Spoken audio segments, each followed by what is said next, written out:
ప్రత్యక్షంగా పరోక్షంగా నాకు అందించిన సహాయ సహకారాలు, ఆ తల్లిదండ్రుల తొరత మీరే నాకు స్ఫూర్తి అని తెలియజేసుకుంటూ, మరి ఈనాడు ఈ 50 సంవత్సరాలు, ఇప్పుడు 51వ సంవత్సరాలకు అడుగుపెట్టాను.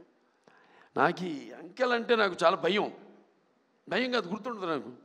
ఇప్పుడు నన్ను ఎన్ని సినిమాలు చేశారని అడగండి, అదొక్కటి తప్పితే సరే మిగతా నా రికార్డులు, లేకపోతే ఏ సినిమా ఎన్ని రోజులు ఆడింది అని అడిగితే నాకు గుర్తుండవు. ఓ రకంగా నా అభిమానులు గుర్తుంటాయి కానీ నాకు గుర్తుండదు. అలా ఈ అంకెల వయసు విషయం వచ్చినప్పుడు కూడా నా మనవాళ్ళతో ఎప్పుడు గొడవ జరుగుతుంటుంది నాకు. వాళ్ళు నన్ను బాలా అని పిలుస్తారు తప్పితే నన్ను తాత అని పిలిచే తాట ఒలుస్తాను ఆడని. సో ఏం లేదు, ఒకటి ఏంటంటే అటు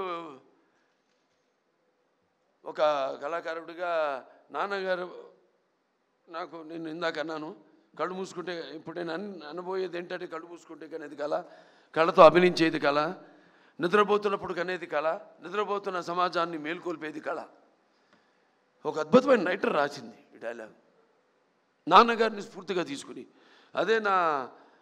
అదే దారిలో నేను వెళ్తుంటాను.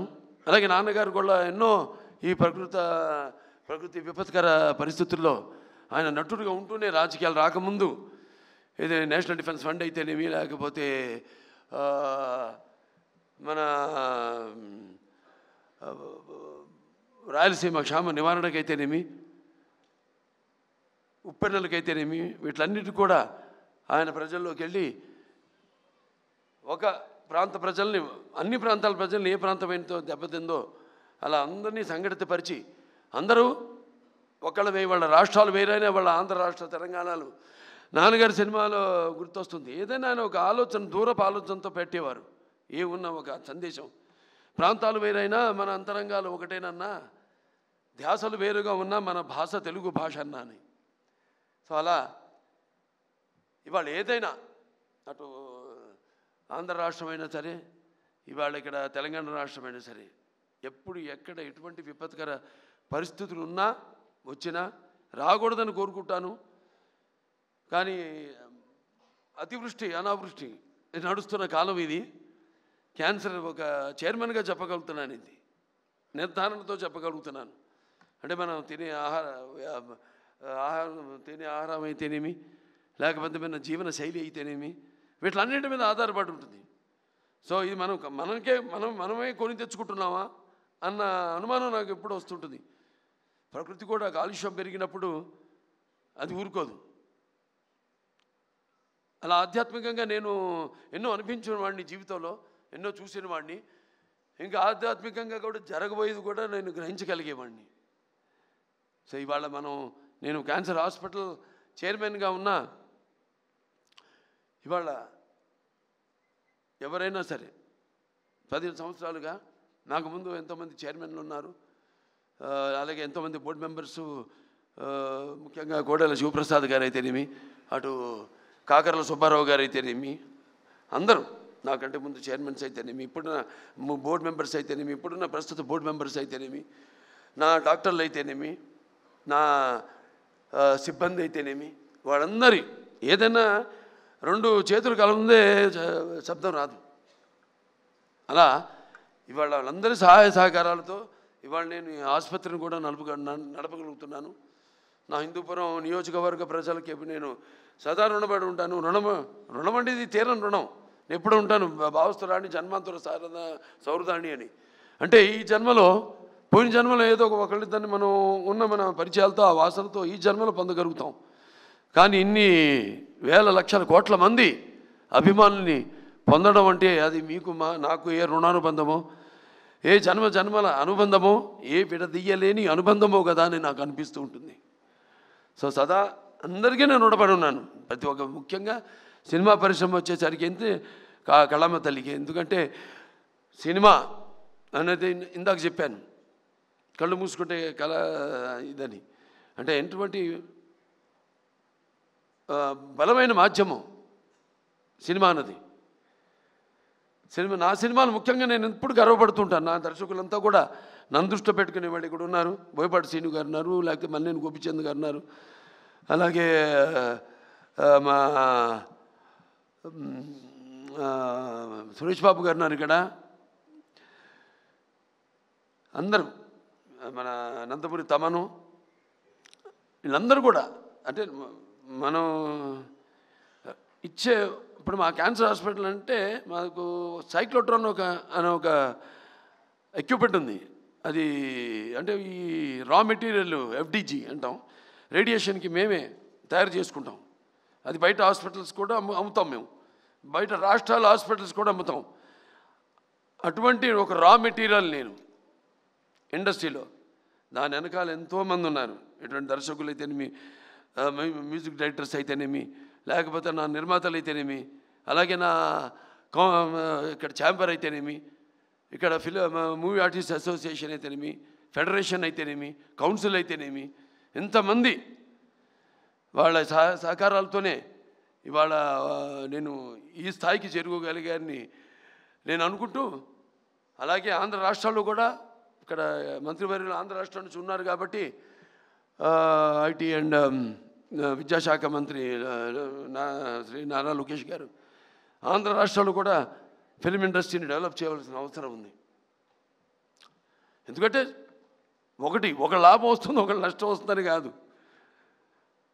కాకపోతే సహజమైన సౌందర్యాలు ఆ భగవంతుడు ప్రసాదించాడు. ఇవాళ మేము విదేశాలు కూడా వెళ్ళి షూటింగ్ చేస్తున్నాం. అలాగే మన తెలంగాణ రాష్ట్రంలో అద్భుతమైన లొకేషన్స్ ఉన్నాయి, అలాగే మన ఆంధ్ర రాష్ట్రంలో కూడా అద్భుతమైన లొకేషన్స్ ఉన్నాయి. ఆ రకంగా నేను చెప్పేది. అలాగే ఇక్కడ నేను ఉద్యోగ కల్పన కూడా కల్పించవలసిన అవసరం ఉంది.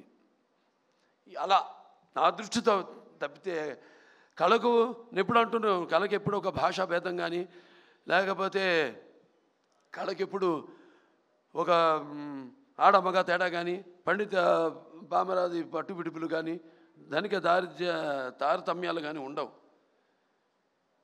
సినిమానే. ఇవాళ తెలుగు సినిమా ఇవాళ పాన్ ఇండియా స్థాయికి, ఇవాళ ఆస్కర్లు పొందే స్థాయికి ఎదిగిందంటే ఇవాళ మన సత్తా ఏంటో ఇవాళ మన సినిమా రంగం ద్వారా మనం చూపించుకోగలుగుతున్నాం. మన తెలుగు వాళ్ళంతా మనమంతా కొంచెం కూడా గర్వించదగ్గ విషయం. సో ఇవాళ మన వాళ్ళు ఉన్నారు. నేను మాట్లాడింది వారికి అంటే తెలుగులో మాట్లాడా కాబట్టి, ఎందుకంటే Telugu is called the Italian of the east. It is so like poetry. It is there's like that, so sweet. And so respected Santosh Shukla, today as I stand here receiving this prestigious recognition from the World Book of Records UK, I am filled with deep humility to be included in the golden edition for recognition of 50 years as a hero in Indian cinema. This recognition is not merely a personal milestone, it is a journey I have been privileged to share with all of you. As I travel back in time, like in Aditya 369, I have done a scientific, this is the first SF film in India, scientific fiction film.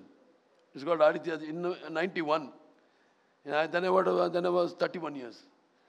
No graphics and all this, no VFX. Now I'm going to do the sequel also. So in 1974, my grandson's favorite film, Bala, Haribir, Aditya, Devansh, Aditya 369. Okay, in 1974, the set of my very first film, Tata Makala, a 13-year-old naive boy trying to find his bearings. All I had was a strong work ethic and discipline instilled in me by my father, Padma Shri Dr. Nandamuri Taraka Ramarao Garu. Through him, I realized today how cinema transcends and goes beyond entertainment. It carries the weight of art, the duty of service, and the mantle of responsibility. Over the last 5 decades, I have lived 100 lives on screen.